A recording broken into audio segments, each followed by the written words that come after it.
Let me share with you Acts 4:12. Salvation is found in no one else, for there is no other name under heaven given to mankind by which we must be saved. You may mute the video if you are a visual learner. You may also pause or stop the video if you need more time to think. Please note that this is not a comprehensive guide and there is no guarantee that the same questions will appear on your actual exam. Use this video as a supplement to your broader study plan. The real goal is to build your knowledge and critical thinking skills. This is a sample of the left examination answer sheet. As you can see, it's a multiple choice type of test. You may also download and print this exam answer sheet para makapag-practice kayo. Okay, let's start. Number 1, the Department of Education's Matatag agenda focuses on enhancing competencies and addressing learning poverty, while its predecessor, K-12, was critiqued for its implementation gaps. Matatag seeks to reform the foundational aspects of basic education. What philosophical stance most strongly justifies this type of cyclical, needs-based curriculum reform? Answer, the choices are A. Essentialism, by emphasizing the timeless, unchanging core knowledge. B. Perennialism, by focusing on eternal truths and wisdom. Or C. Progressivism, by advocating for an evolving curriculum responsive to societal needs. Or D. Existentialism, by prioritizing individual choice and freedom. Answer is C. Progressivism, by advocating for an evolving curriculum responsive to societal needs. Next, a public school teacher refuses to join a new school-led feeding program, citing administrative inefficiencies and potential misuse of funds. The school head cites the Code of Ethics for Professional Teachers, particularly Article 4, which mandates cooperation with school authorities. Which nuanced interpretation allows the teacher's action to align with professional ethics? A. The teacher's duty to report inefficiency outweighs the duty to cooperate. B. The code does not apply to non-instructional programs like feeding programs. Or C. The teacher's action is an exercise of academic freedom, which covers school-related activities. D. A teacher has a professional and ethical obligation to ensure that school programs are effective and corruption-free, requiring a critical approach rather than blind compliance. Answer is D. A teacher has a professional and ethical obligation to ensure that school programs are effective and corruption-free, requiring a critical approach rather than blind compliance. Next, the 1987 Philippine Constitution mandates that the state shall promote and protect the right of all citizens to quality education at all levels. Which landmark law passed after the 1987 Constitution significantly redefined the governance structure of basic education to decentralize power and empower school-level stakeholders? A. Republic Act 9155 or the Governance of Basic Education Act. B. Republic Act 7796 or the TESDA Act. C. Republic Act 7722 or the CHED Law. Or D. Republic Act 10533, Enhanced Basic Education Act. Answer is A. Republic Act 9155 or the Governance of Basic Education Act.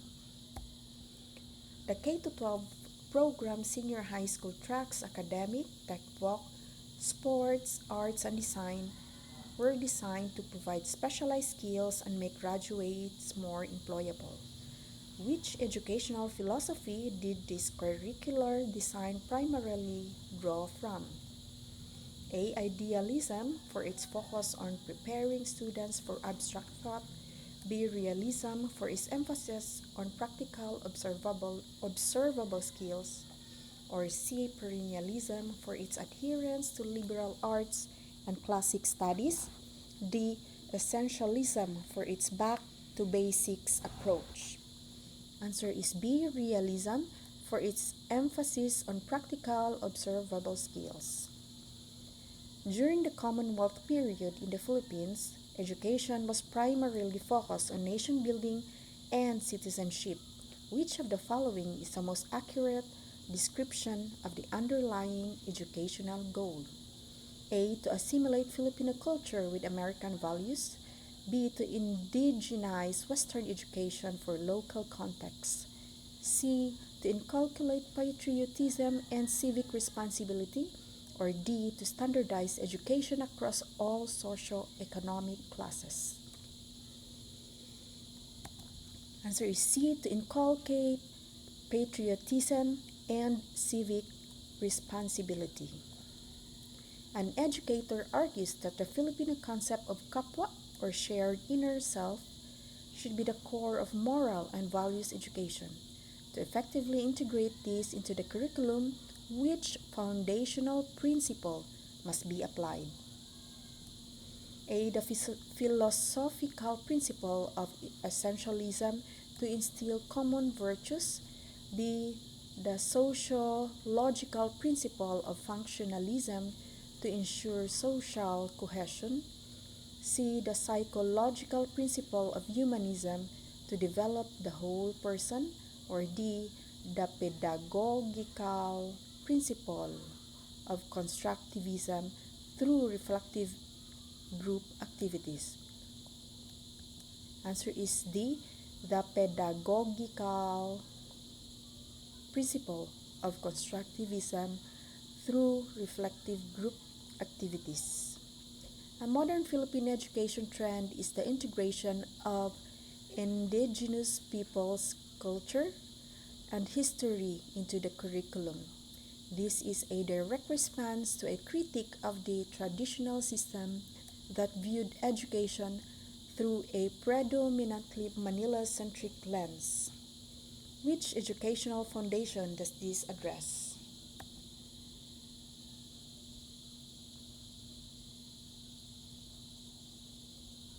A. The psychological foundation, by focusing on the unique cognitive styles of the IP learners. B. The historical foundation, by correcting historical inaccuracies about IP communities. C. The sociological foundation, by promoting cultural pluralism and social justice. Or D. The philosophical foundation, by adopting a pragmatic approach to local context. Answer is letter C. The sociological foundation, by promoting cultural pluralism and social justice.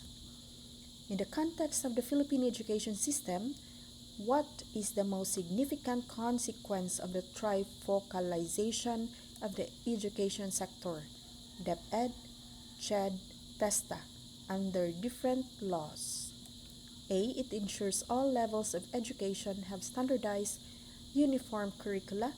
B. It promotes greater autonomy and specialization at each educational level. C. It has created a disjointed system with overlapping functions and inconsistent policies. D. It has resulted in a more efficient use of resources and better interagency collaboration. Answer is B. It promotes greater autonomy and specialization at each educational level. The Enhanced Basic Education Act of 2013, or the RA 10533, introduced the Senior High School Program, or SHS. A persistent challenge has been the mismatch between SHS specializations and available jobs. What educational theory or philosophy is most directly challenged by this issue? A. Social reconstructionism, as education is failing to solve social problems. B. Perennialism, as the curriculum lacks foundational knowledge.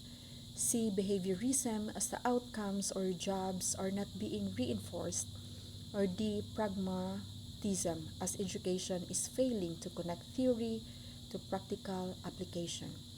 Answer is D. Pragmatism, as education is failing to connect theory to practical application.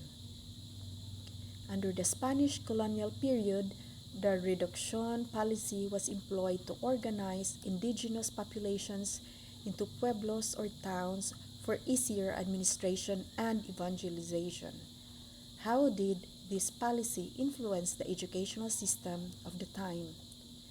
A. It centralized instruction within a limited number of schools largely controlled by religious orders. B. It facilitated the establishment of modern, standardized public schools. C. It allowed for greater access to education for all social classes. Or D. It empowered indigenous leaders to establish their own schools and curricula. Answer is A. It centralized instruction within a limited number of schools, largely controlled by religious orders. The principle of in loco parentis is a legal doctrine where a school or teacher assumes the responsibilities of a parent. In the modern context of the Philippine education system, with increasing concerns about student mental health, how has this principle evolved? A. It is now strictly limited to matters of physical safety and discipline. B. It now includes a heightened responsibility for the psychological and emotional well-being of students. C. It has been largely replaced by the concept of shared responsibility with parents. D. It is no longer a relevant legal concept in modern Philippine schools. Answer is B. It now includes a heightened responsibility for the psychological and emotional well-being of students. A teacher uses a blend of online and face-to-face instruction, with students taking an active role in discovering knowledge. The teacher serves as a facilitator rather than a dispenser of facts. This approach reflects a shift from teacher-centered to learner-centered pedagogy. What educational philosophy underpins this shift? A. Progressivism, with its beliefs that learning occurs through experience and problem solving. B. Essentialism, with its focus on transmitting core knowledge. Or C. Perennialism, with its emphasis on classical works. Or D. Behaviorism, with its reliance on stimulus-response conditioning. Answer is A. Progressivism, with its belief that learning occurs through experience and problem solving. The Philippine Qualifications Framework, PQF, as established by RA 10968, provides a national policy for career progression. What is the main objective of the PQF concerning the different education subsectors, basic, tech, voc, and higher ed? A. To standardize curricula across all educational levels. B. To create a system for comparing and recognizing qualifications, regardless of how they were obtained. Or C. To mandate specific career paths to all graduates. D. To regulate the admission of students into different educational levels. Answer is B. To create a system for comparing and recognizing qualifications, regardless of how they were obtained. The term cultural capital in sociology refers to the non-financial social assets that promote social mobility. How does the concept of cultural capital most critically manifest within the Philippine educational system? A. The emphasis on standardized testing over practical skills. B. The preference for English over indigenous languages as a medium of instruction. C. The unequal distribution of educational resources based on geographic location. D. The greater advantage of students from affluent families who possess linguistic, social, and cultural advantages. Answer is D. The greater advantage of students from affluent families who possess linguistic, social, and cultural advantages. What was the most significant educational impact of the Mao-Lawin-Madrigal Agreement? Often cited incorrectly but representing the historical trend of curriculum reforms. A. The standardization of the K-12 curriculum. B. The integration of technology in all classrooms. C. The shift from a colonial-centric curriculum to a more Filipino-centric one. Or D. The adoption of English as the sole medium of instruction. Answer is C. The shift from a colonial-centric curriculum to a more Filipino-centric one. Please note that this refers to historical curriculum reforms, not a specific agreement, And the question is designed to test deep knowledge of curriculum history.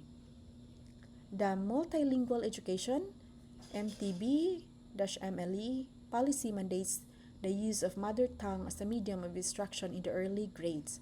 What is the primary cognitive benefit of this approach, according to modern linguistic research? A. It allows for a faster transition to learning English and Filipino. B. It enhances a child's overall cognitive development and critical thinking skills. C. It reduces the need for rote memorization of concepts. D. It promotes better social integration among students from diverse backgrounds. Answer is B. It enhances a child's overall cognitive development and critical thinking skills. That's all for today. God bless us all.